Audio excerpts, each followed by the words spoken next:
Whenever some Hollywood type announces a remake of some old television show or a pre-existing movie franchise, people tend to get their delicates in a Mobius. There's this ridiculous notion that because something isn't an original, brand new idea, that it is inherently devoid of creativity, that it will never, ever be able to reach the high standards set by the source material, which is, I'm sure you'll agree, a load of old bollocks.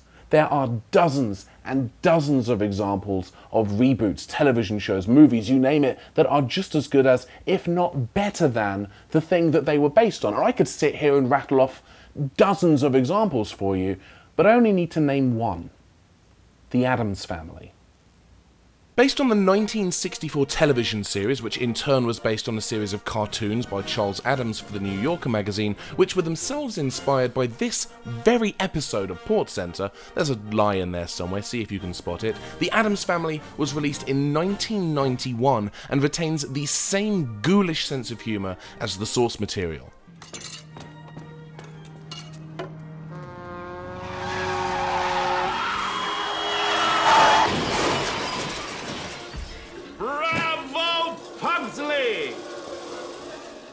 It was a spectacular hit, the 7th highest grossing film that year, so naturally, 90s video game license farm Ocean Software swooped in to snag the rights to adapt it into a video game.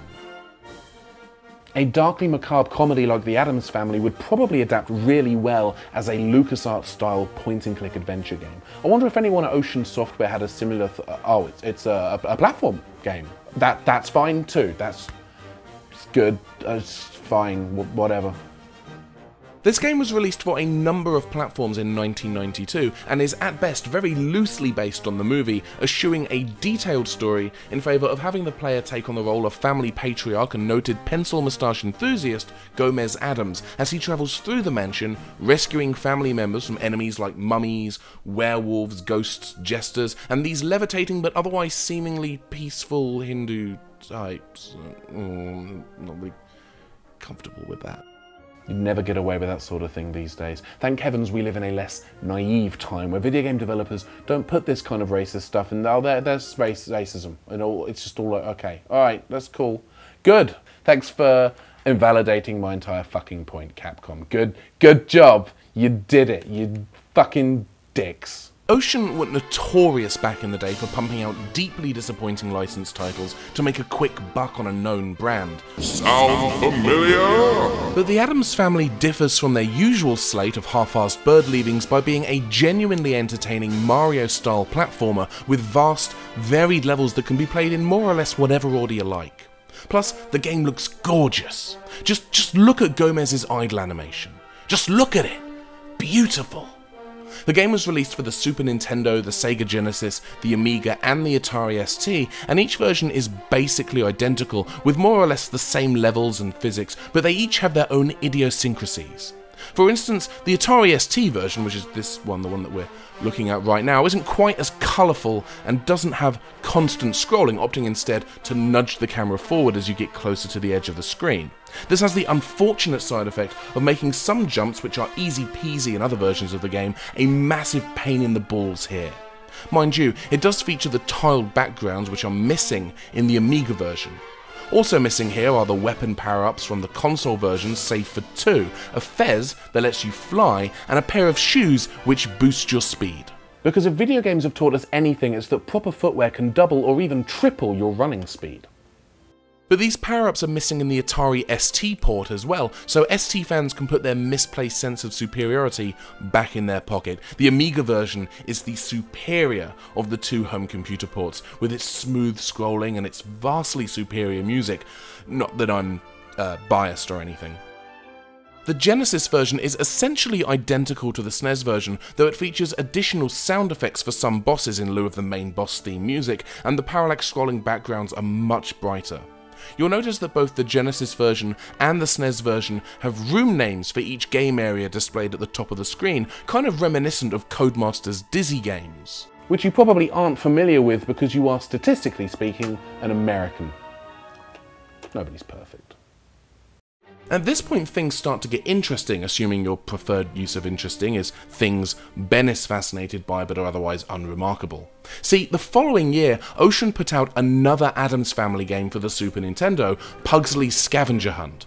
This one was based on the 90s cartoon series, but is for all intents and purposes a sequel to the game based on the movie, and even reuses some enemies and music from its predecessor. What's interesting about this is that the game was also released for the NES and the Game Boy, but these versions don't feature any of the levels from the SNES version. In fact, you'll be surprised to discover that the NES and Game Boy versions of Pugsley's Scavenger Hunt are actually ports of the Addams Family movie game. Some of the levels have been shortened and others have been removed entirely, but it's the exact same game with the same enemies, bosses, and even text hints which in some places directly reference events from the movie. The music's been stripped out, probably because there wasn't room left on the cart for it, and the stairway area is entirely different, but it's otherwise the exact same game. From a production standpoint, this makes a lot of sense. Why go to the trouble of developing yet another game for an obsolete console when you can just take something that already exists, make some superficial changes, and give it a new name? There are some differences between this game and the title it's based on. Most enemies are slimmer than their Super Nintendo counterparts, probably to save memory on the card. You can actually see this in the guillotine sprite, where the top moving blade is noticeably thinner than the stationary bottom one. The crypt level has been chopped out entirely, and entering the crypt takes you straight to that stage's boss fight. There's also a hidden goodie room in the other versions filled with extra lives, power-ups and other helpful rubbish, which is either missing or inaccessible in the NES version, mostly because the stairway is so different. It's a testament to just how well designed and enjoyable this game is, that even after a significant visual and technical downgrade, it's still so much fun to play. Given the choice though, I'd recommend you look for the Super Nintendo version of the movie game. It's a more enjoyable experience overall, it's fun to look at, it's pretty, and it's a good time investment, absolutely worth your time and energy. Go track it down. Thanks for watching this week. I will be back next time with a brand new episode. I'm sorry I upset anyone who was not happy with my joke about America. I know that I like living here and I don't want to be deported, so please don't NSA. I know that the NSA watch this show and also when I shower and look at weird porn on DeviantArt, so please, I don't want you to deport me, please, because I like it here and you guys have some good candy that I haven't vlogged about yet, but it's coming. I mean, statistically, it will happen. So thank.